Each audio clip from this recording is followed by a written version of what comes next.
So we started with the PFD method in the last class, right? Based on those, let's continue.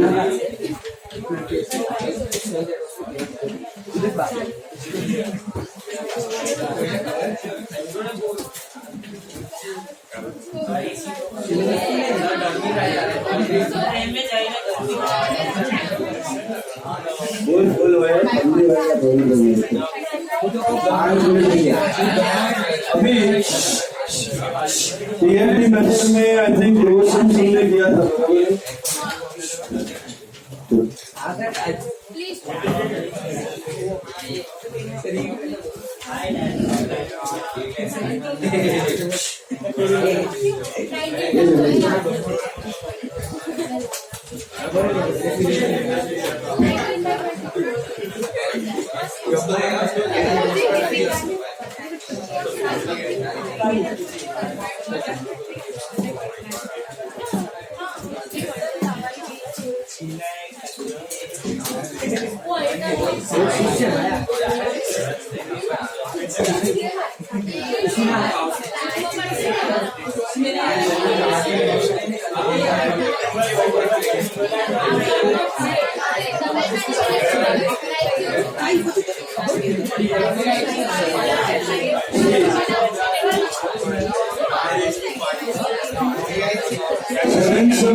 Sum number 7.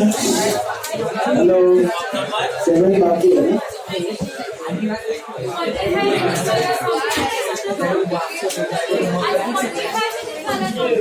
45 minutes पहले 22 ले लो। All of you take sum number 22. Very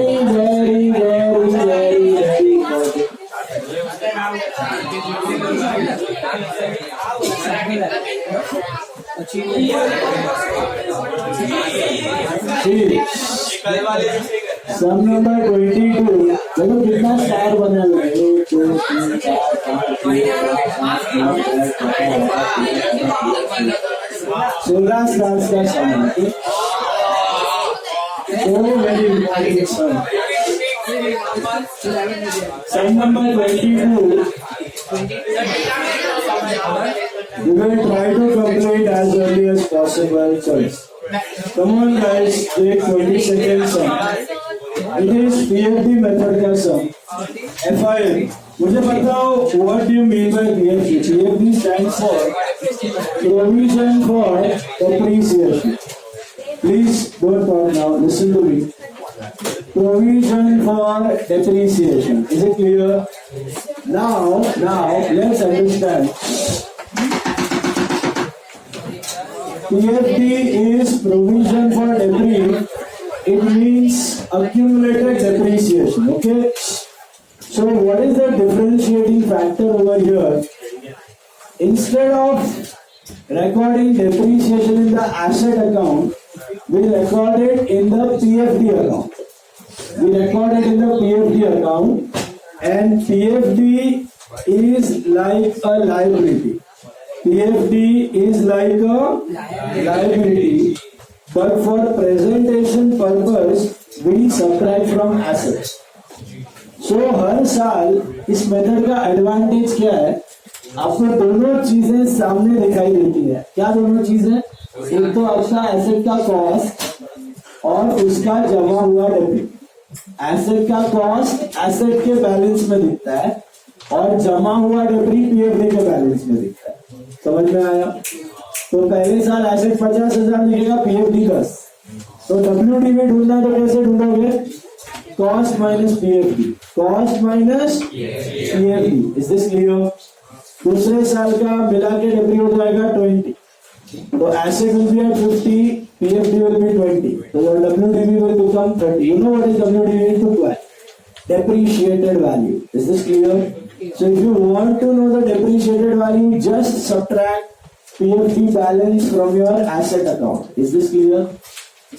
जब हम account maintain करते हैं तो 4 accounts बनते हैं यहाँ पे. एक तो एसेट, एक तो PFD, एक डेप्री अकाउंट जो नॉर्मली बनता है, और एक नया अकाउंट बनता है asset disposal account. What is asset disposal account? छोटा एसेट.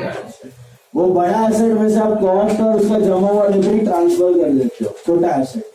और जो सेल का प्रोसीजर है वो कौन से अकाउंट में कर देते हो? एसेट डिस्पोजल अकाउंट में कर देते हो. याद आया? ये सब हमने किया था. 2 सेल वाला सम भी किया था. अभी I want to take sum number 22. ध्यान से देखो 20 सेकेंड तक. और फॉर्म्स प्लांट, उसमें एक छोटा सा करेक्शन है. A firm's plant and machinery account on 31st December 2014 लिखना वहां पे. A firm's plant and machinery account on 31st December 2014 and the corresponding depreciation provision by the year-wise breakdown is given to you.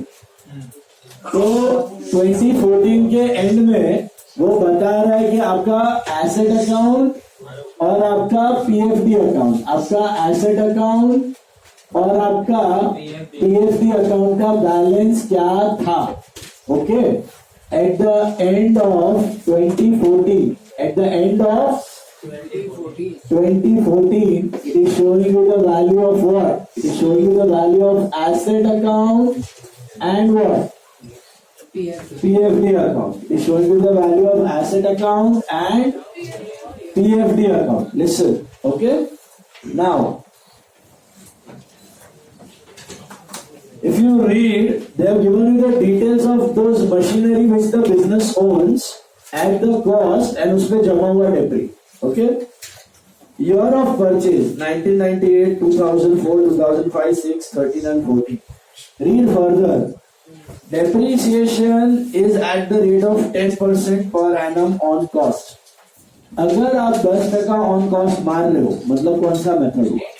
Straight line. इससे एक और hint पकड़नी चाहिए आप लोगों को कि अगर आप 10% ऑन कॉस्ट मार रहे हो तो what is the life of the asset? 10 years. Obviously 10 बार करोगे तो 0. तो cost of the life of the asset is 10 years. All the assets is 10 years, right? Agree? Now, it is the company's policy to assume that all purchases, sales or disposal of plant occurred on 30th June in the relevant year for the purpose of calculating depreciation irrespective of the precise date on which these events occur. English में दिया बहुत बड़ा sentence है. इसका मतलब क्या हुआ? बहुत सिंपल है कि भैया कुछ नहीं दिया है डेट, भले जो भी डेट. आप अगर कुछ एसेट परचेज कर रहे हो या सेल कर रहे हो तो अज्यूम करना वो कब हुआ उस साल? 30th जून को हुआ. 30th जून को हुआ. तो खरीदा है तो भी 30th जून और बेचा है तो भी 30th जून. सिंपल. एक कॉमन डेट है परचेज की भी और सेल की भी. मतलब 6 महीने का डेप्री. खरीदा उस साल में भी 6 महीने का डेप्री, बेच रहे हो तो उस साल में भी 6 महीने का डेप्री करके बेच दो. Simple as that. Clear? Hello. फिर 2015 के ट्रांजैक्शंस आपको दिए हुए हैं. पूछा क्या है? Required to calculate the provision for depreciation on plant and machinery for the year ended 31st December 2015. In calculating the provision, you should bear in mind that the company's policy to show any profit or loss on sale or disposal of plant in a completely separate item in P&L account. वो हम दिखाते ही हैं वैसे भी asset disposal में. You are required to prepare the following: plant and machinery at cost, depreciation provision and sale or disposal. What is depreciation provision? PL. What is sale or disposal account? Asset disposal. ये 3 account दिखाने हैं. ठीक है. तो depreciation account नहीं पूछा है इसमें. ठीक है, वो नहीं बनाते हैं. तो एक तो हो गया मशीनरी अकाउंट और एक हो गया प्रोविजन फॉर डेप्रिसिएशन अकाउंट. एक हो गया मशीनरी, एक हो गया प्रोविजन फॉर डेप्रिसिएशन और एक हो गया आपका asset disposal account. Asset disposal account. ये कितने सालों का पूछा है? 1 साल. जस्ट 1 ईयर का पूछा हुआ है. समझ में आ रहा है? कौन सा साल का पूछा हुआ है वो भी बताऊंगी. 2015 का पूछा हुआ है. ईयर 2015.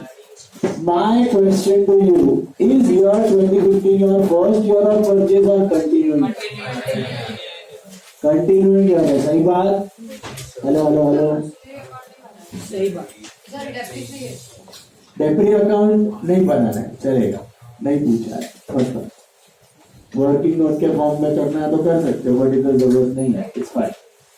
3 अकाउंट्स एंड बाकी नोट्स बनेगा आपका डेप्री का। सो 1115 का अकाउंट बनाना है, मतलब 15 का 2015 का अकाउंट बनाना है, तो 1115 is your opening date. My question two it's a continuing year, तो इधर टू बैंक आना चाहिए कि टू बैलेंस? बैलेंस आना चाहिए। कितना है ये मशीन का बैलेंस आप बता सकते हो? एक्चुअली आपको दिया हुआ है 30 lakhs is the balance of machine. You know, 30 lakhs is the balance of machine. How? ये जब भी आप ये मेथड करते हो तो एसेट किस पे दिखता है? कॉस्ट। और वो क्या दिया पूरा लाइन में? कॉस्ट का टोटल दिख रहा है। ईयर ऑफ परचेज मतलब 98 में आपने 2 लाख का मशीन खरीदा था, फिर 2004 में 3 लाख का खरीदा था, फिर 10 लाख, फिर 7, फिर 5, फिर 3। ये सब में बेचा कुछ भी नहीं है, ये सब खरीदा हुआ है, पड़ा हुआ है। तो आज की तारीख में बिजनेस के पास कितने का मशीन पड़ा हुआ है? 30 लाख का पड़ा हुआ है। कितने का पड़ा हुआ है? 30 लाख का। जो लिस्निंग तो लेकिन मेरे को क्वेश्चन आता है कि साला बाजू में देखो उसका डेप्रिसिएशन प्रोविजन दिया है, क्या दिया है? What is depreciation? Accumulated date. Okay, now you read the accumulated depreciation का अमाउंट फॉर द फर्स्ट 98 पूरा 2 लाख है। ऐसा कैसा? पूरा 3 लाख है, ऐसा मतलब वो पूरा डेप्रिशिएट हो चुका है, मतलब उसका बुक वैल्यू 0 है। तो वो ऐसे तो 0 है, तो क्यों दिखाना है? दिखाना है क्यों दिखाना है? दिखा के मतलब तो है नहीं, क्यों दिख रहा है यहाँ पे? चल रहा होगा, अभी भी चल रहा, उसका बुक वैल्यू 0 हो चुका है, लेकिन उसका फिजिकल लाइफ अभी भी चल रहा है। जैसे कि एसी 12 साल हो गया, इसका बुक वैल्यू क्या हो चुका है? 0, लेकिन अभी भी काम दे रहा है ना। तो why shouldn't I keep it in my books? क्या गुना कर रहा है ये? 0 वैल्यू पे चल रहा है, चल रहा है। जब भी बेचोगे इस एसेट को तो इसका बुक वैल्यू तो 0 है, तो जो हुआ वो प्रॉफिट, जो हुआ वो प्रॉफिट। 0 का एसेट आप 5,000 में भी बेचो कि 10,000 में बेचो, जो हुआ वो आपका क्या गिना जाए? प्रॉफिट। तो ऊपर वाले 2 मशीन ऑलरेडी 0 हो चुके हैं, और ऑब्वियसली हो चुके होंगे क्योंकि हमने स्टार्टिंग में डिस्कस किया 10 साल का लाइफ है उसका। कितना लाइफ है? तो वो 98 के जून में आया होगा, तो 98 का जून मतलब 98 आधा हुआ, 99, 2000, 2001, 2002, 3, 4, 5, 6, 7 और 8 का जून। 8 के जून में ही वो क्या हो चुका है? 0 हो चुका है। हम तो 2015 में चल रहे हैं, तो वो तब भी 0 हो चुका है, उसका बुक वैल्यू 0 है, फिर भी वो बुक्स में पड़ा हुआ है। क्यों पड़ा हुआ है? अभी तक बेचा नहीं है। क्यों बेचा नहीं है? क्योंकि अभी तक चालू होगा। समझ में आया? Is this clear? तो इसके लिए पड़ा है, तो ऐसा टेंशन वाला बात नहीं है। अपने को तो क्या दिखाना है? यहाँ पे कॉस्ट दिखाना है, और यहाँ पे उसका जमा हुआ डेप्री दिखाना है। तो कितना है टोटल ऑफ कॉस्ट? कितने मशीन से टोटल 6-7 मिला के कितना होता है? 30। समझ में आया? और यहाँ पे क्या लिखोगे? बाय बैलेंस की टू बैलेंस? ये एसेट है, लायबिलिटी का हमने 4 साल का बढ़ा जाए, उधर टू बैलेंस, इधर बाय बैलेंस, ये कंटिन्यू गया। तो इधर कितना आएगा? 21,35,000 बाय बैलेंस बीडी 21,35,000। बात समझ आई? 21,35,000। अच्छा, मुझे अगर ढूंढना है कि सारे एसेट्स का बुक वैल्यू क्या है, आज की तारीख का वैल्यू क्या है, तो मैं कैसे 30 लाख माइनस 21,35,000। आज के डेट में इसका वैल्यू है 8,65,000। 8,65,000। Is it clear? 865 आएगा। 30 lakhs माइनस 21,35। आज के दिन पे इनका वैल्यू 865 हो गया। एक दो का नहीं, सबका मिला के।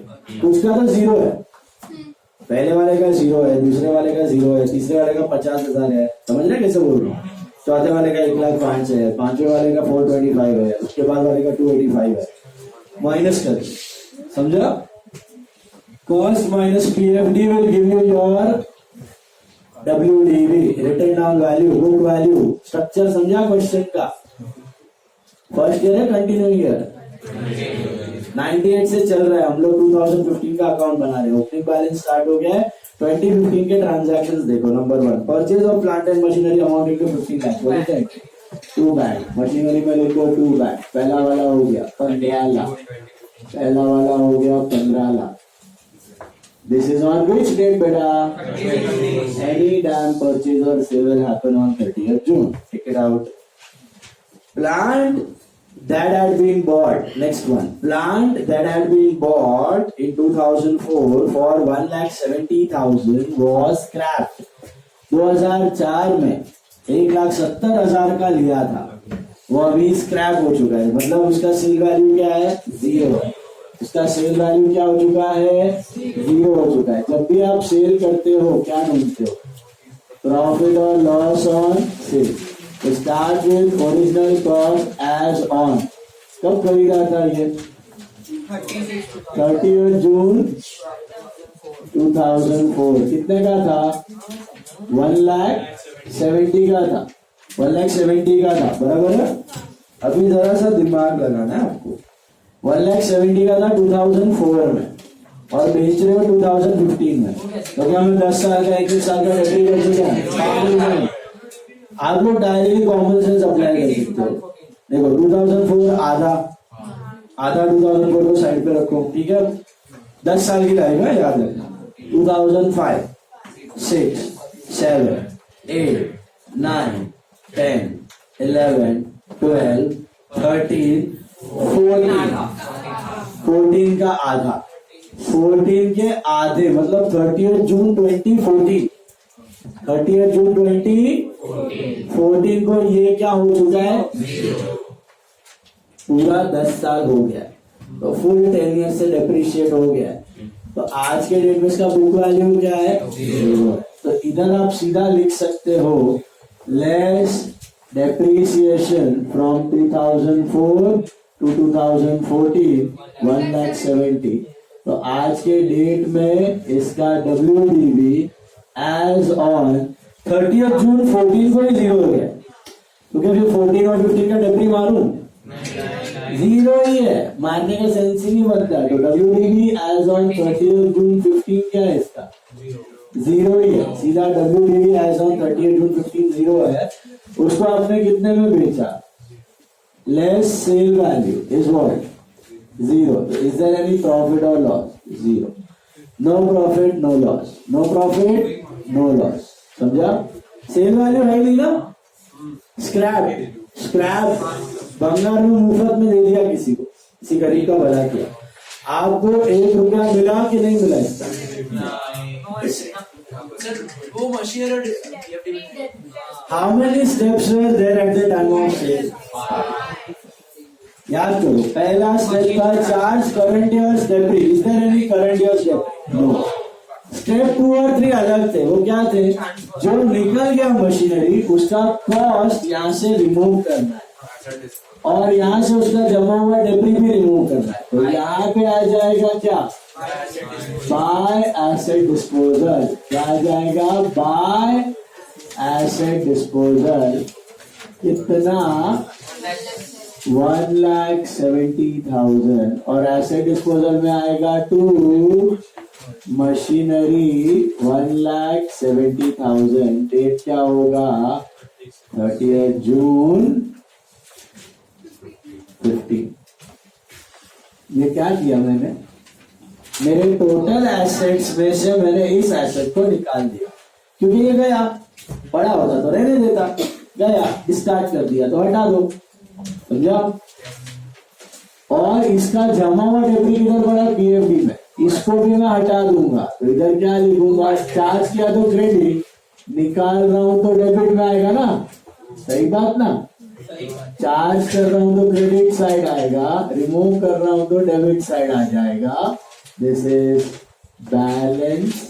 ये चार्ज किया तो क्रेडिट होगा और रिमूव किया तो टू एसेट डिस्पोजल अकाउंट कितना 1,70,000 ऑन 30th June 15 और इधर आ जाएगा bye PFD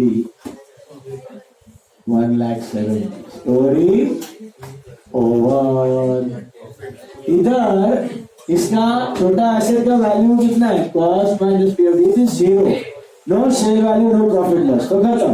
will you have step number 4 and 5 no ignore मिला। तो ये भी क्रेडिट ये भी डेबिट ये खत्म हो गया। Okay tally moving ahead second वाला करता हूं। थर्ड वाला plant that had been bought in 2005 for 90,000 was sold for 5,000। Sir ये मुझे बताओ